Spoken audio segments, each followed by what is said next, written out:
Hi, welcome to my channel, or welcome back if you're new here. My name is Leslie, and my channel is going to start looking a little bit differently. I recently found a really big passion for books, so I think that I'm going to do some teacher content, but mostly book content. So, that being said, my first video of my book content is going to be my August reading wrap up.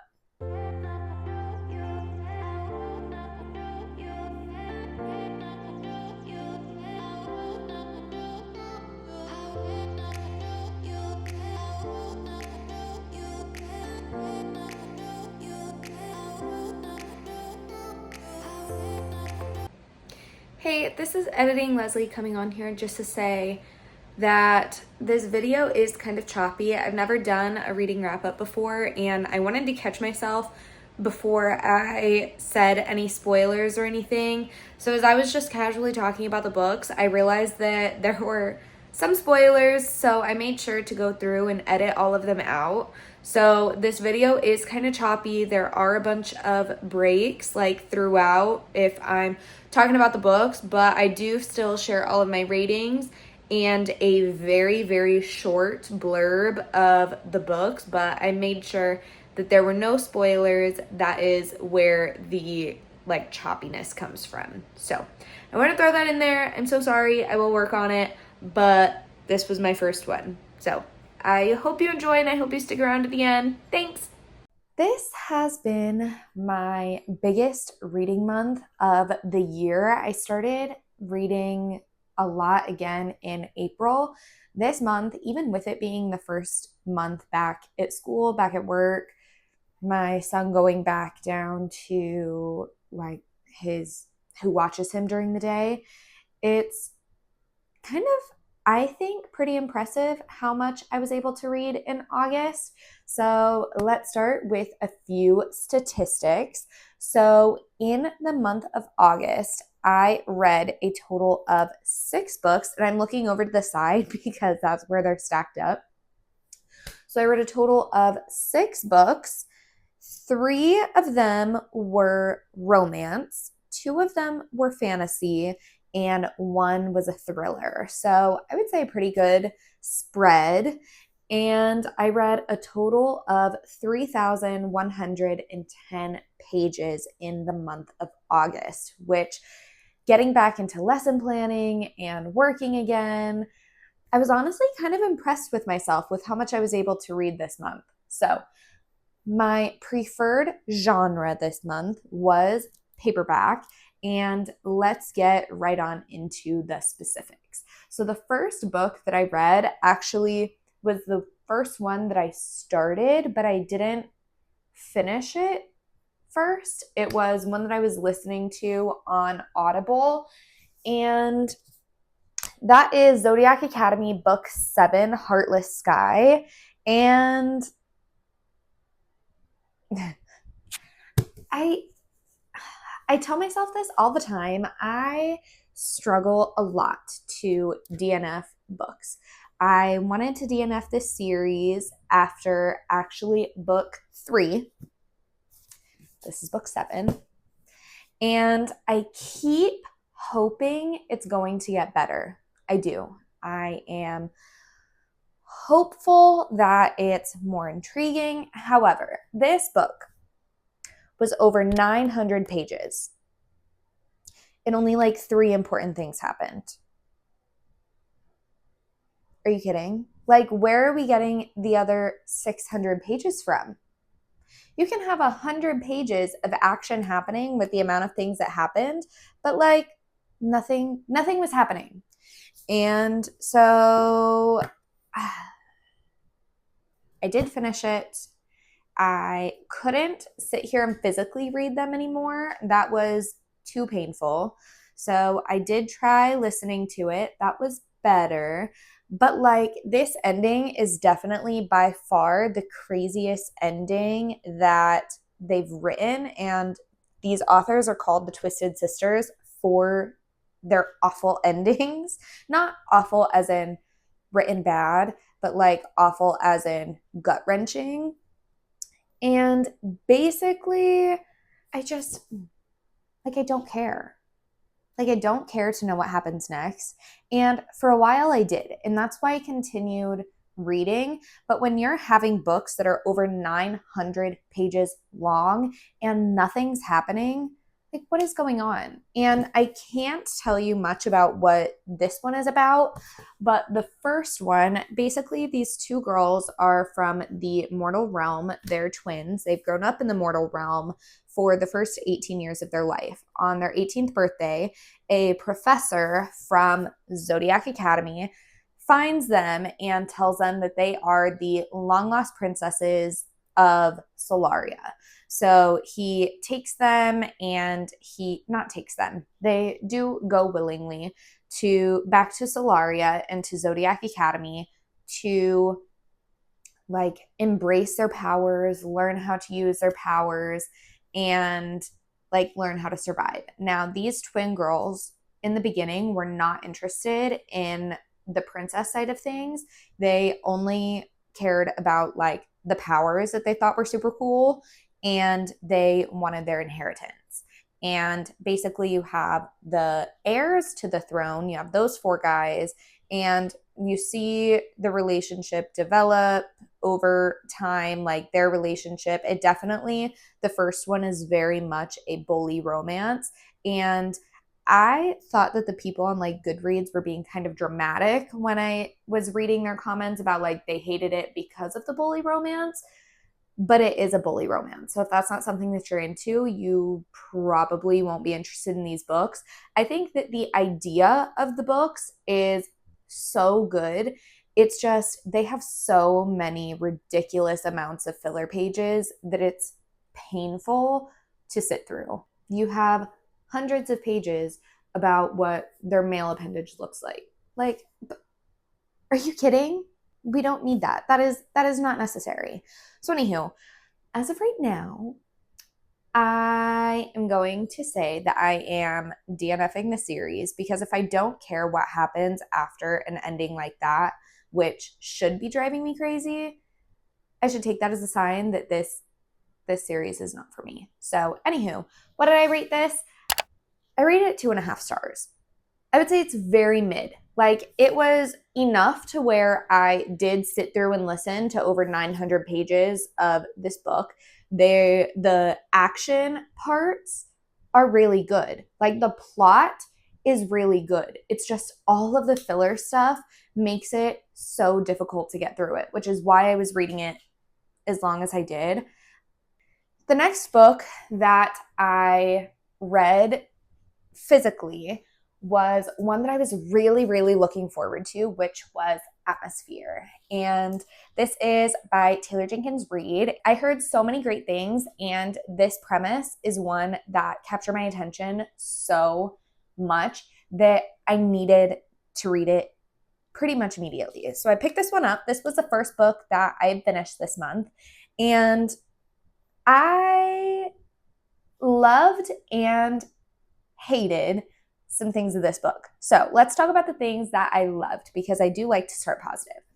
I loved the space element. I loved the getting to see her apply to be in NASA. I loved getting to see her learn all of the things at NASA, learn how to be an astronaut, because we are following Joan as she moves from being in some sort of professor at a university to being one of the first female astronauts to go up in space. And so we are following her, and it is a love story. Now, what I didn't know was that this book is written in the third person. And I absolutely hated that it was written in the third person, because there's no reason that it needed to be. Even the narrators, like, you have two narrators if you're listening to it on audio. You have Joan is a narrator, and you have Vanessa is a narrator. And because it is two female main characters, there were some parts where it was so confusing unless I was listening to the audio of who is the she in the sentence? Who is the her in that sentence. And if we just had an I and a she, like that would have made that so much clearer. And we only were, for the most part, we were pretty much only getting Joan's thoughts and feelings and emotions too. So why did it need to be in the third person? I don't think that it did, but I told myself that because I loved the story, I was going to finish it, and I did. And I would say that it was a solid 4-star. It would have been a 5-star if it was written in the first person. The next book that I read was A Court of Mist and Fury. And this is following Feyre as, and I can't actually tell you what this one is about either because I was about to, and I realized that it would have spoiled something that happened in A Court of Thorns and Roses. So in A Court of Mist and Fury, in A Court of Thorns and Roses, we are following Feyre as she has to learn how to live and navigate in the Fae realm. So this is a book with Fae, humans. The magic is honestly kind of hard to explain because literally everybody is different. But I will say that this one is so much better than the first one. I would still not give this 5-star because it did still feel like that there were some filler pages, just like in A Court of Thorns and Roses. But I will say that I liked this one much better, and it does deserve the hype that it gets. I would say that this is my second favorite fantasy series that I've read so far. Fourth Wing is my favorite still, followed by We're Coming Up on this one. Again, I've only been reading like a lot since April, so I haven't read a ton, but I will say that I really, really like this series. I would say that this one is a 4.5-star as well. The only reason it wasn't a 5-star was because I felt like that there were a bit of pacing issues in the middle of the book, but overall, I really, really liked this one. The next book I read was a romance, and so I was kind of going like back and forth between romance and other genres. So this is Heartless by Elsie Silver, part of the Chestnut Spring series. And in this one, we are following Cade and Willa. And let me just say, out of the Chestnut Springs books that I've read so far, this is my least favorite. And I was really excited because it was single dad. I typically love single dad. And it was like forced proximity, which I also usually really like. However, from literally the first interaction between our characters, he is like getting excited to be around her before he even sees her face. And that was too much for me. Like, it was too lusty, whereas like I didn't really feel any emotional connection.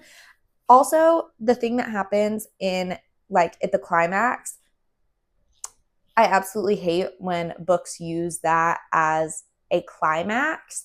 So this one was 3.5 stars, which is still not bad. Like, the book was pretty good. I loved seeing Willa, who is Cade's nanny. I loved seeing her relationship with Luke.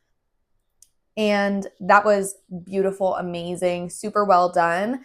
I wish that we got a little bit more tension, honestly, from Cade's ex-wife and like Willa and Cade, but I really liked this one too. It was just not a 5-star. Before we talk about this book, I want to say that after I read Atmosphere and it was the third person point of view, I really told myself that I was never going to read another third person point of view. I told myself if I read a third person point of view and I realized it was in the third person, I was just going to DNF it. I wasn't even going to try. This same month, I read We Used to Live Here. Now, We Used to Live Here, I assumed was going to be in the first person. I was wrong. It was in the third person. But let me tell you, I am so glad that I read this book because it was so good. It really honestly felt like that I was reading a thriller movie though.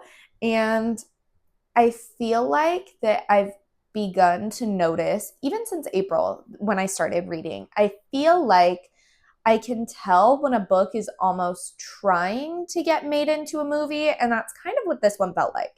Now, that being said, there were some issues that I had with this book. So, on the back, you see that people are going missing. Like it says that Charlie suddenly vanishes and the youngest child goes missing. It also tells you on the back a ghostly presence materializes in the basement. Now, I typically don't love reading the blurbs on the back of books because just like this one, I feel like that it kind of spoils a lot of what's happening in the book. Like I'd rather go in blind and just experience it firsthand. That being said, I truly don't think that there needed to be the almost paranormal elements to this book. Like I felt like that it was just not necessary. There was enough going on to where we didn't need it. And then that never truly wrapped up for me in the end anyways. And I do understand with thrillers, a lot of times they do try to get you to think and infer, and not a lot of your questions will always be answered. But I almost think that that was too big of a plot hole. And I am not someone that usually catches plot holes. So the fact that I was able to catch a couple in this made me drop my rating down a little bit. So I gave this one 3.75 stars. That being said, I didn't take off anything because of the third person point of view. It honestly didn't bother me in this one. I just think that because it caused a little bit of confusion for me in atmosphere, that's why it bothered me so much, but I really didn't mind it here. Or it could have been that they were different genres. I don't really know, but I did not mind the third person point of view with the thriller. Let me know in the comments. Do you care about first person point of view? Do you care about third? Do you care about different genres? I don't know. Let me know. The sixth and final book that I read this month was Powerless by Elsie Silver. And I ate this up. It was so good. I was so happy to end the month on this note. This is another book in the Chestnut Spring series. This is following an NHL player and a ballerina. So we are following Jasper, who we've met in the previous books. We've seen kind of a lot of him, not a ton, but we know of him and we know his personality. And then we are also following Sloane, and we've seen her, but we haven't had a ton of interactions with her. Now, let me tell you, Jasper, he's up there, probably top 5 book boyfriends now. That I'm getting giddy just thinking about him. He was making me smile, kick my feet, all the things. He told her to crawl. This one is very, very spicy. This has been the spiciest one so far. I rated this one a 3.5 to 4 chili spice. She was spicy. It's also the second spiciest one in the Chestnut Springs series. Basically, this is kind of like a runaway bride situation. And at first I was a little bit skeptical about am I going to like the runaway bride thing? It's also childhood friends to lovers, which I do believe is one of my new favorite tropes because this was so good. I've never read a childhood friends to lovers before, and I loved it. I've done friends to lovers, but never childhood friends to lovers, and it was everything that I wanted. Now, Sloane annoyed me so bad towards the end. Besides Sloane, because of Sloane and my 5 stars, they have to be absolutely perfect. Nothing would change. This book for me was 4.75 stars. So I did not have a 5-star read this month, but that's okay because this one was very, very close. Honestly, I really get kind of annoyed with FMCs a lot. Sloane just really did it for me. She was almost insufferable. In the beginning, I loved her. She was my spirit animal. By the end, I was like, girl, you got to do better for this man. But also, the more we went through the book, the more in love I was falling with Jasper. So, like, was I just being a little, like, petty? Maybe. But anywho, 4.75 stars. Still super good. Still loved this book. Still get giddy and smiley and all of the things just thinking about it. Highly recommend. Now, let's get into my September TBR. Now, I am the absolute biggest mood reader you will ever meet. So these TBR jar videos I've been seeing people read look so incredibly fun, but also I feel like if I like make reading seem like work, I'm not going to want to do it. So we just mood read, but I am going to tell you the things that I'm hoping to get through in September because these are like what I'm most reading right now anyways. So let me tell you. My current read, I don't know if you can see this or how well you can see this, but basically this is my Kindle and I am in the middle of reading Daydream by Hannah Grace. I'm literally in the middle of it. I'm at 57%.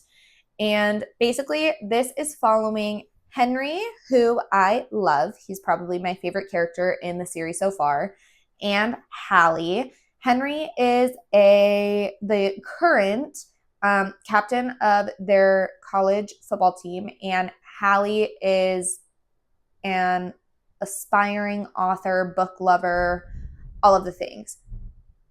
Now, Henry has been struggling with a class in school, and his coach is not happy that the captain, the leader, the role model is failing. So he needs help.